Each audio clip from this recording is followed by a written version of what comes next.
What common myth pisses you off? That you have to wait 24 hours to report a missing person. It is a myth perpetuated TV and movies for the sake of drama, but not true in real life at all. Yup, especially with children, the elderly, and disabled folks, those first hours are crucial. If you haven't seen/heard from a loved one when you usually would, that alone is grounds for reporting.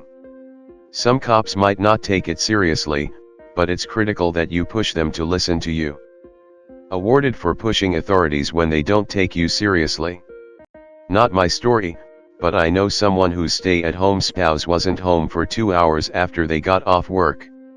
The front door was unlocked, but they weren't answering their phone, no plans discussed between friends, no vehicle they could have taken, and no sign of struggle. The kids were home before the father and said they hadn't seen their mom. The spouse was abducted by multiple men who rang the doorbell, abducted them when they answered, beat, tied, and raped them, and dropped them in a forest a few miles away. Luckily the criminals decided to leave their phone on their pants, the only thing on their possession when they were abducted, and the phone company was able to track their location. The criminals were never identified because no one had cameras surveying, but it spurred installments of home security in the local area. An addition of shit to it. The father was initially prime suspect number 1 of murder or various other crimes because there wasn't a surveillance system in place proving he wasn't, and there was an investigation involving the father, the neighbors, his co-workers, tape showing he was at work during the hours it could have taken place, and the kids. Get a surveillance system for your home if you can. A few $100 to a few $1,000 can be a lot. But it's nothing when your safety and family can be assured, or at the least more secured. That OCD is liking things to be extremely neat, tidy, or organized. You can tell a ladybug's age by counting its spots. Even as a kid this didn't make sense to me. Why tell your kid this? What's the point? I mean, sounds like a good way to keep one's kids occupied. Jimmy, I need a report on the ages of all ladybugs in the garden by the end of the day. Mommy and Daddy will be researching the birds and the bees in the bedroom while you work. That lie detector tests are accurate. There's a reason they aren't admissible in court. They are completely unreliable. Even the creator made sure the public knew they weren't foolproof. People still take them at face value all the time. That irks me. I had to take a polygraph test once. When it was done, I was genuinely curious, so I asked how it all worked. The lady told me that she would look at the graph, and determine if what I said was truthful or not. I said something like, "Oh, so there's a level of interpretation involved." She then got very annoyed with me, told me no, the polygraph is pure data, no interpretation at all.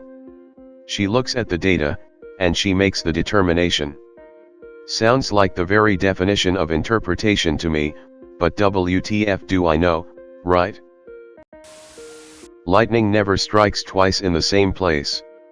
In fact, it does, and frequently.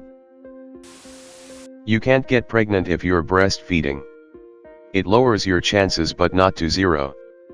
I, a mother of 2 children ages 7 and 8, 100% agree with you.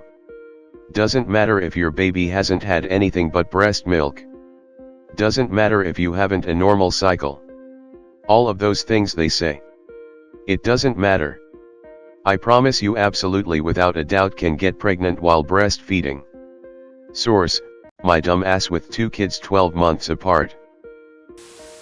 That lemmings will follow each other off a cliff. That's a myth perpetuated by a nature documentary which actually drove a herd off a cliff using their vehicles. Gum does not stay in your stomach for 7 years. Sure, swallowing a lot of gum isn't great and can cause problems in your digestive system, but it only takes a day or 2 to pass. What's funny about that is when I was kid and heard it, I took it as a challenge to only shit pink blobs of gum 7 years after. I was quite disappointed. That mother birds will reject a baby if you handle it because they can smell if you've touched it. While you should leave fledgling, Small but feathery, birds alone unless there's immediate danger, putting a naked little hatchling back in the nest is totally fine. Birds don't really have a sense of smell. Help the necky bird, save the duckling stuck in a grate, move the lost quail chick stuck in the road due to a high curb.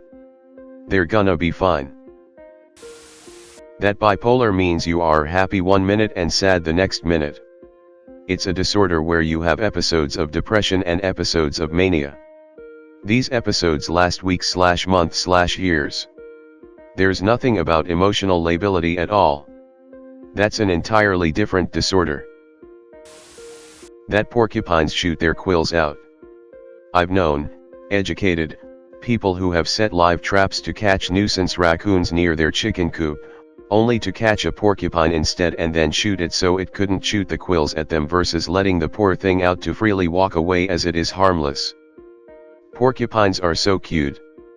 But not entirely harmless, they like to gnaw on trees and basically anything wooden.